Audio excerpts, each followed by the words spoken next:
Tama tersenyum dan berkata, "Jika aku memberitahumu sekarang bahwa aku adalah seseorang yang tidak dapat kau sakiti, tidakkah menurutmu aku terlalu sok, omong kosong?" Johan sedikit marah dan memarahi, "Kau sangat gemuk. Percaya atau tidak, aku akan memberikannya padamu sekarang. Mari kita lihat seberapa gemuk kamu." Darren menghentikannya dan menariknya ke belakang menatap Tama dengan mata tak bernyawa, dan bertanya, "Nak, jika kamu punya cara untuk datang, laporkan saja ke keluargamu dengan cepat. Jika kita bisa mendiskusikan 4, 5, atau 6 di antara kita, masalah hari ini bukanlah masalah. Kamu tidak bisa mengubah pertempuran menjadi batu giok dan sutra."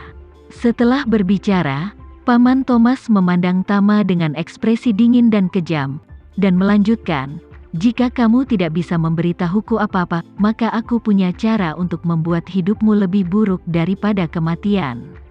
Tama bertanya dengan rasa ingin tahu, "Apa yang bisa kamu lakukan?" "Ayo, aku ingin mendengarkannya." Ekspresi Paman Thomas menjadi lebih cemberut, dan dia menggertakkan giginya, "Kau percaya atau tidak? Ketika operasi berlangsung saya akan memberitahu mereka untuk tidak memberimu anestesi, dan kemudian membiarkanmu merasakan apa artinya dipotong oleh 1000 pedang." Tama mengangguk dan berkata dengan kekaguman, ini bagus, ini ide yang bagus."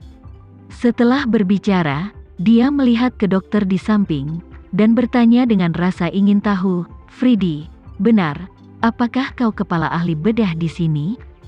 Dia tersenyum terlalu alami, dan berkata, "Saya satu-satunya yang bertanggung jawab atas operasi itu, dan saya tidak peduli dengan sisanya." "Oke." Tama mengangguk dan tersenyum, dan berkata dengan serius, "Anda bisa melakukannya, Anda bisa membuat perbedaan besar." Johan tidak mengerti apa yang sedang terjadi. Dia menatap Paman Thomas dan bertanya, "Paman Thomas, anak ini takut dan bodoh? Kenapa aku merasa dia kehilangan akal?" Paman Thomas juga sedikit bingung. Untuk berhati-hati, dia menatap Johan dan bertanya, "Apakah kamu memperhatikan ketika kamu datang? Apakah kamu diikuti oleh orang lain?" "Bagaimana itu mungkin?" Johan berkata dengan sangat serius, "Aku sudah melihat sekeliling. Di kaca spion, tidak ada mobil yang mengikuti kami. Dan tidak ada mobil yang berperilaku tidak normal atau berperilaku mencurigakan, dan sebelum masuk, kami memastikan bahwa tidak ada kendaraan lain yang saling berhadapan." Paman Thomas dengan lembut mengetuk dan mengangguk, lalu menatap Tama, dan bertanya dengan rasa ingin tahu, "Wah, aku sangat ingin tahu, kenapa kamu tidak takut sama sekali? Apakah kamu tidak takut mati?" Tama tersenyum dan berkata, "Aku takut mati." Paman Thomas bertanya dengan cemberut, "Takut mati? Apakah kamu masih berpura-pura begitu?" Tama berkata dengan ringan, "Aku takut mati, tapi tidak denganmu, kau tidak bisa membunuhku." Paman Thomas tiba-tiba mengeluarkan pistol dari pinggangnya dan mengarahkannya ke Tama. Ditanya dengan suara dingin, "Katakan padaku, apa latar belakangmu?" Tama sengaja berkata tanpa daya, "Hei, kamu benar-benar tidak berguna, kamu sudah menanyakan banyak pertanyaan yang sama padaku." Pada saat ini, Johan berkata kepada Paman Thomas, "Paman Thomas, mengapa kamu tidak mengabaikannya? Aku kira anak ini takut mati dan sengaja ingin memprovokasimu sehingga kau bisa menembaknya sampai mati. Jangan impulsif. Jika kau menembak, setidaknya $1.000.000 akan hilang." Paman Thomas mengangguk dan berkata dengan dingin, "Diperkirakan ada semacam respons stres. Terlepas dari dia, kamu menempatkan mereka berdua, kunci mereka terlebih dahulu dan perkuat kewaspadaanmu malam ini. Jika ada masalah, segera laporkan padaku." Johan berkata dengan tergesa-gesa, "Oke, jangan khawatir, Paman Thomas."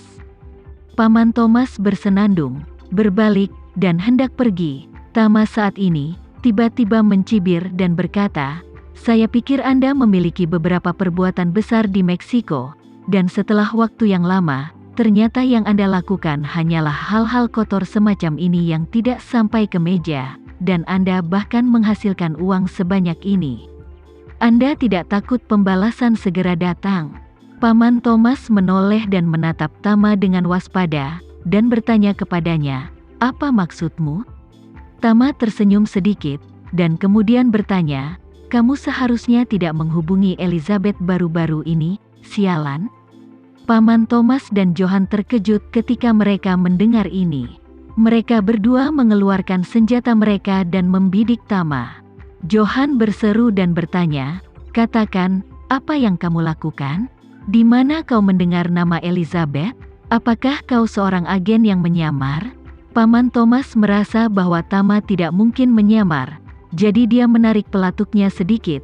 Sedikit gugup dia menatap Tama dengan kejam dan bertanya dengan dingin, "Saudaraku, kita tidak perlu berbicara secara diam-diam. Ke arah mana kamu di jalan? Bagaimana kamu tahu Elizabeth?" Ketika penyelidikan berubah menjadi tawaran ramah, Tama tersenyum sedikit dan berkata dengan ringan, "Aku tidak hanya mengenal Elizabeth, tetapi aku juga makan bersamanya. Di Providence, dia menggunakan nama samaran Mira, dan ada orang lain bernama Andre Martin di sampingnya, yang bertindak sebagai pasangan dengannya, kan?" Mendengar kata-kata Tama, bukan hanya ekspresi Darren yang ngeri, tapi bahkan Abraham pun juga tercengang.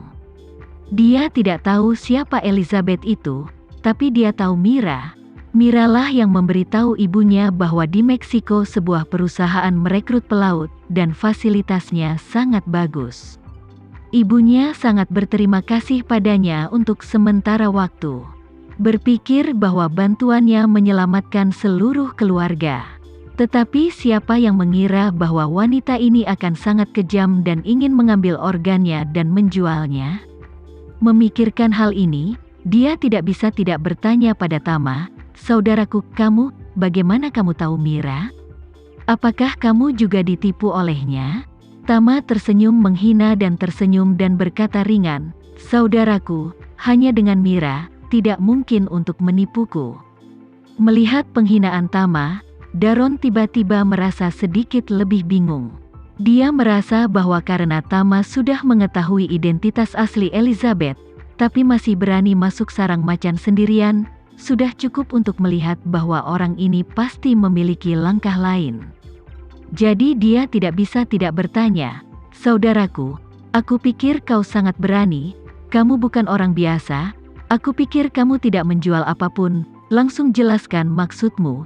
Jika kita berada di jalan yang sama, aku tidak akan pernah memperlakukanmu dengan buruk." Tama mencibir dan berkata, "Ini hanya urusanmu, sejujurnya, aku sangat membencinya. Kau mencoba yang terbaik untuk menipu orang-orang dengan kesulitan keuangan, dan kemudian membunuh mereka untuk mendapatkan organ mereka. Praktek semacam ini jauh lebih menjijikkan daripada gerombolan pengemis yang memutilasi anak-anak. Mengatakan hal-hal yang tidak sopan berarti tidak tahu malu. Aku telah menjadi pusat perhatian selama bertahun-tahun, bagaimana aku bisa berada di jalur yang sama denganmu?"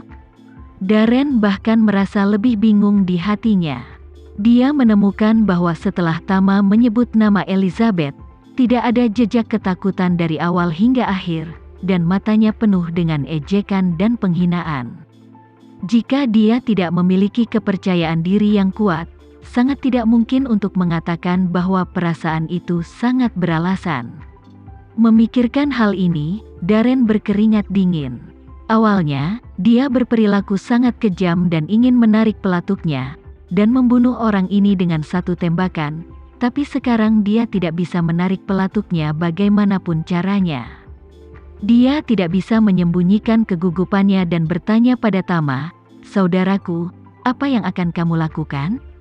Karena kau tahu bisnis apa yang kami lakukan, kamu harus tahu bahwa kami adalah sekelompok pembunuh yang tidak berkedip saat mengambil nyawa seseorang, bahkan jika kau benar-benar memiliki kekuasaan yang besar. Tetapi di tanah sepertiga hektar di Meksiko ini, aku belum tentu takut padamu." Tama tersenyum dan berkata, "Aku pikir sebagian besar orang di sini adalah orang Meksiko, dan akan sulit bagimu, seorang warga Indonesia, untuk menjadi bos di sini. Apakah bosmu tidak ada di sini?"